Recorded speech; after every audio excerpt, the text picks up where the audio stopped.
I did that already. All right, day 464 going live. Let's see if the screen shares. Looks like it's working. Let me turn on the chat.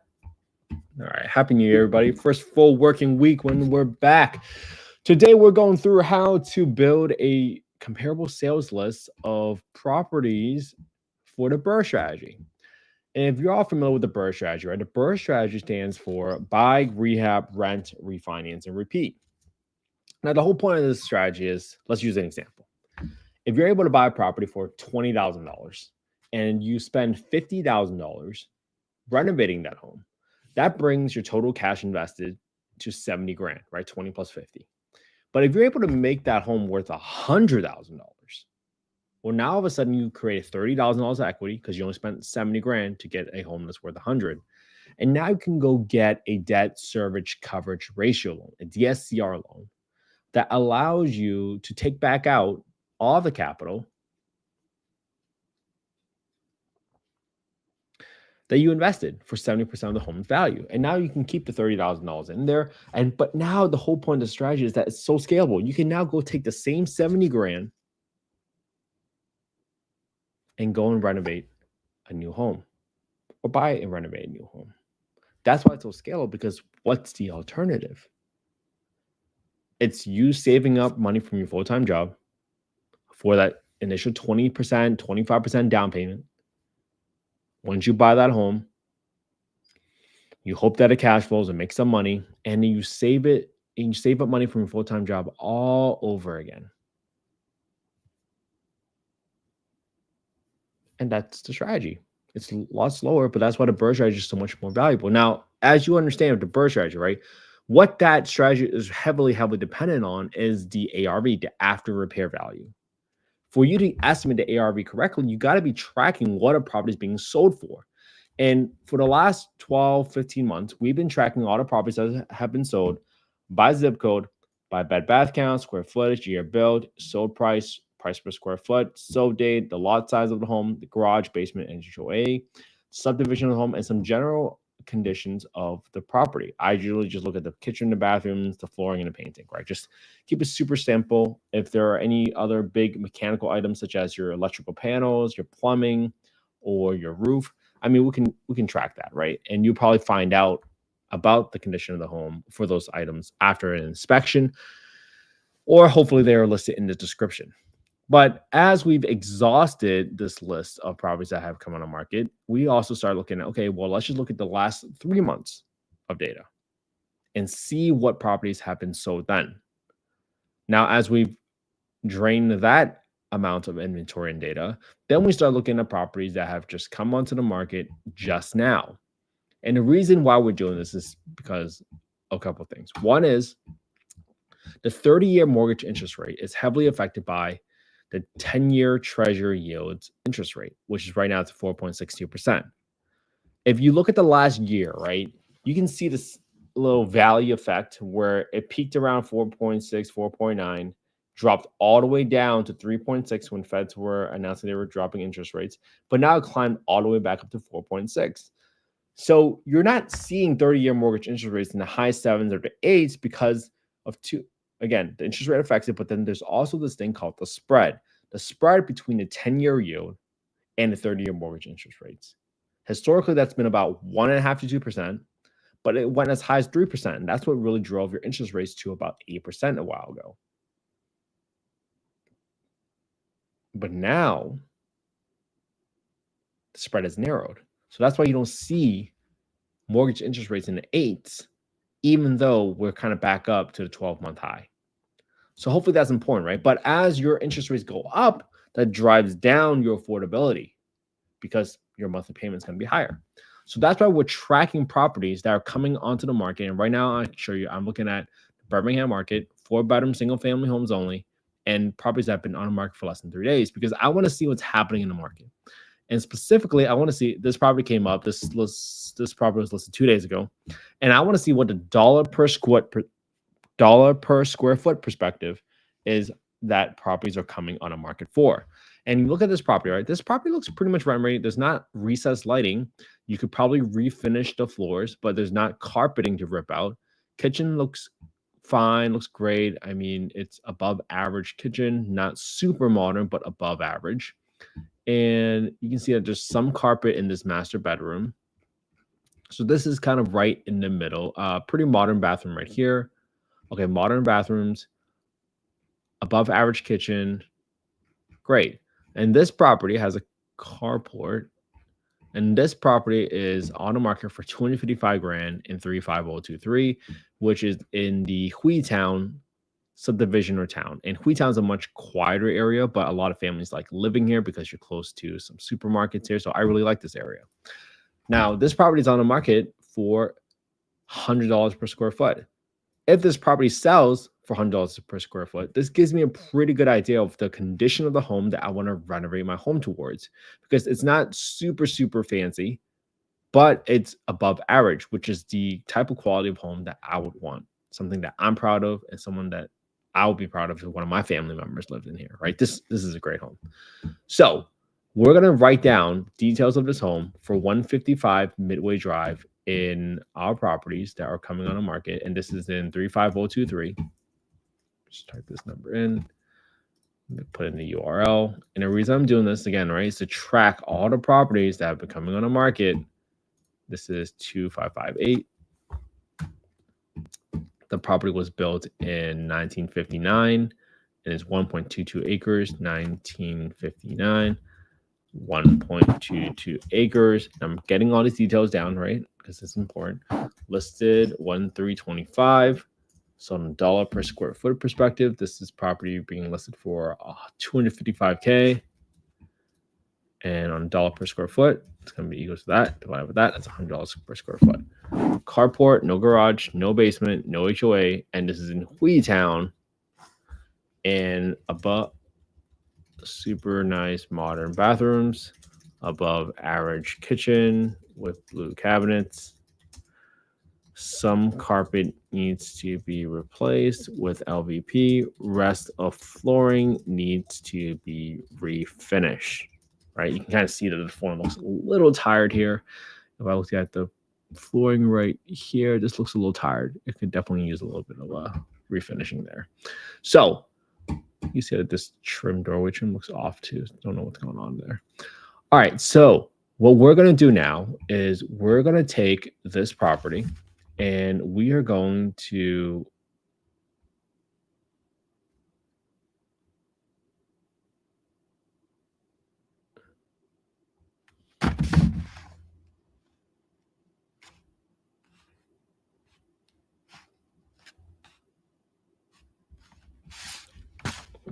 check the chat for 1 second. All right. So now that we got these details in here, okay, here's what we're going to do next. We're going to analyze this deal. So now that I got the condition of this home, if I ever see another 3-bedroom home with a similar square footage and I want to BRRRR it, I can now refer back to this property and see what it's being sold for. For example, this property was a 4.2, 1,500 square feet, listed for $120 per square foot. Did this property sell it? This property sold for 180 grand. 186,500. 186,500 sold for $180,000 on December 12th. So 180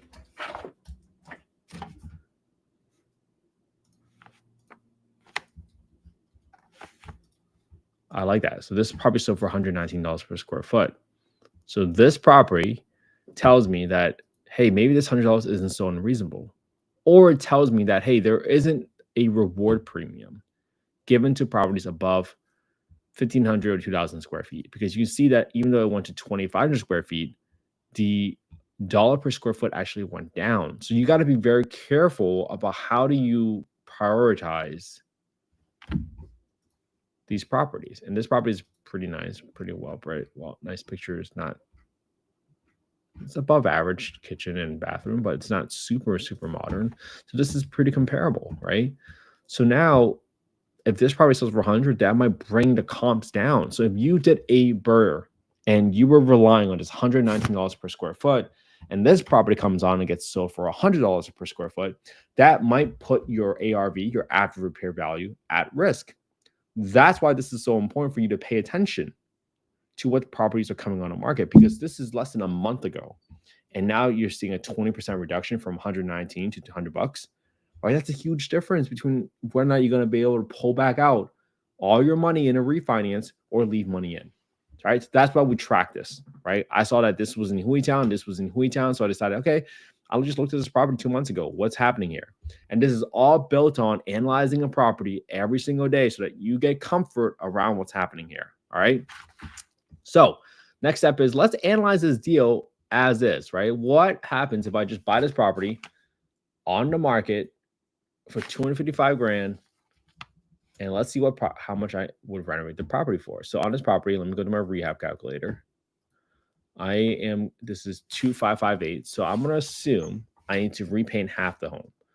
I replace 3 of the toilets with high pressure flush toilets because I want to avoid any calls for clogged toilets. 0 on the bathroom renovation. I don't need to repaint the cabinets. I don't need more appliances. Equals 2558 divided by 2. So I'm assuming I need to repaint half the home. Actually, about just a third of the home. The home was pretty good condition. There was probably, how many rooms had a carpet in here? 1 bedroom. Only 1 bedroom needs it. That was a pretty big room. So I'm going to put 350 square feet, just estimating, right, of new flooring. And I need to replace and refinish the flooring for another half of the home, which is 2558 divided by 2. I'm doing half the home because this flooring in the kitchen area looks pretty nice. I don't think I need to refinish that. So this gives me a refinish of about $4 per square foot. Again, I'm just estimating here, right? Just estimating. Then I got $500 for landscaping, keep it tidy until it's rent ready. And I got $1,500 for the roof, just in case there's any patching work that needs to get done. So now, hey, Ramar, thanks for joining the live, man. Appreciate it. All right, so now this gives me a total rehab of $16,589. All right, $16,589. This allows me to figure out what is next.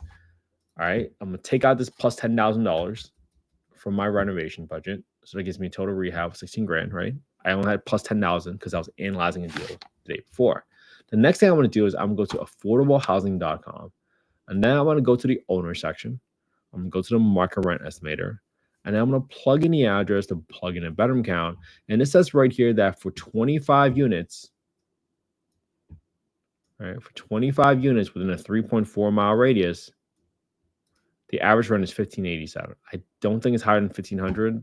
I've seen people quote me around $1,400 most of the time, but I'll give it $1,500 just to be a little bit more conservative.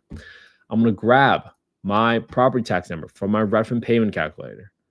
Obviously, double check with your county assessor records before you close, but I'm gonna take the $73 right here, 73. And I have the homeowner insurance for $198. So I'll do equals 198 times 1.2. And I'm multiplying it by 1.2 because I'm adding a 20% premium. Thank you so much, Ramon. I appreciate that, man. Happy New Year. I'm adding it by 20% premium because I am assuming that the insurance company is going to view this as the riskier asset. Hey, joining the live, appreciate you. I'm multiplying by 20% because I'm adding a 20% premium because insurance companies are going to assume that investment properties are higher risk. So that's why I'm adding a 20% premium to this number right here, because I'm assuming this 198 is intended for a primary residence property. Okay. Now, going forward, I got 10% set aside for my maintenance every single month. Right? This 10% set aside for maintenance every single month is for my future repair, such as my roof replacement. Because I just got a roof replacement bill for $15,000.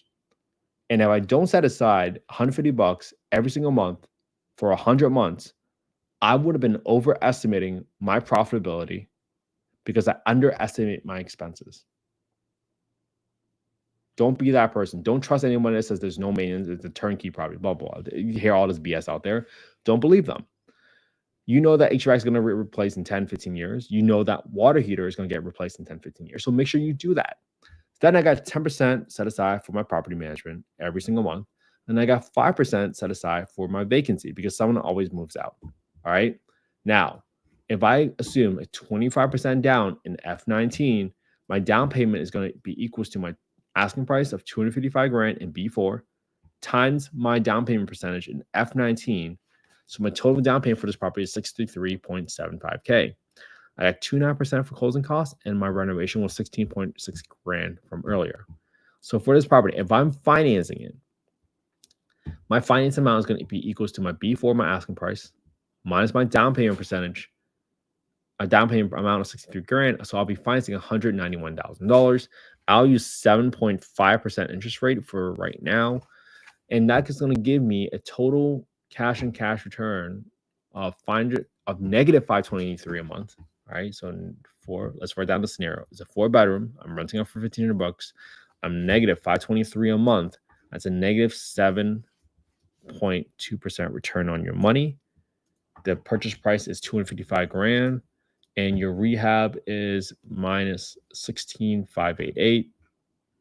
16,588, 25% down, 7.5% interest rate. So I knew that this wasn't going to be a deal, but let's assume, hey, Ramar, what market are you in? We should try to analyze a deal for you one day. I would love to do that for you. All right, so now watch what happens to this cash and cash return number as I lower my asking price. If I go to 100 grand, now I'm at 7.9%. I go to 90 grand, now I'm at 10%. Now, I'm not saying 10% is a magical number, right? This is not investment advice. We're not soliciting any investments on this call. I'm just showing you how to adjust up and down the levers to take emotions out of the deal, out of the evaluation process. Because you might fall in love with the property one day. And you have to figure out, hey, what if something changes? How does this still become a deal, quote unquote, for myself? Right? Because some people might not care about $342 of cash flow a month. If they're buying $1 million properties in Southern California, they might just say, hey, I'm okay with it breaking even as long as I'm making 5% appreciation on my $1 million home every year, because that's $50,000. That's a way faster way to build wealth, right? Right? To each their own. Everybody's strategy is different, but you got to understand why you're pursuing this way, because you have to justify what is that execution risk. Naples. And Ramar, are you looking to do Section 8 in Naples as well? What are you doing in Naples? All right, so 9.9%. That's my minimum for a cash and cash return deal. 4 bedrooms, $1,500. The cash flow is $342 a month, and that's assuming you can buy this property for 90 grand. Now, does that mean you can buy this property for 90 grand? No, probably not. Now they're listing for 255. But at least now you know what you would have been willing to pay for this home. Now, let's say your interest rates drop down from 7.5% to 6%. Let's adjust this lever here. Watch what happens to this cash and cash return number as I lower it. Jumped up 11.9. So now your willingness to pay might go up to 100 grand because now you're back to 0.9. All right. So that's what happens when your interest rates drop a full 1.5, assuming everything else stays constant. You can pay 100 grand for this property because that's still a 9.9% cash and cash return, which achieves your target return of 10%. Hopefully this helps. All right. I'll do one more. If your rehab all of a sudden doubled, so I'm going to go to B6, I'm going to double. So you put an offer for the home, you have an inspection, and all of a sudden you realize you found some mold in the walls or something at the roof needs to get replaced, and now your rehab doubled to 33 grand.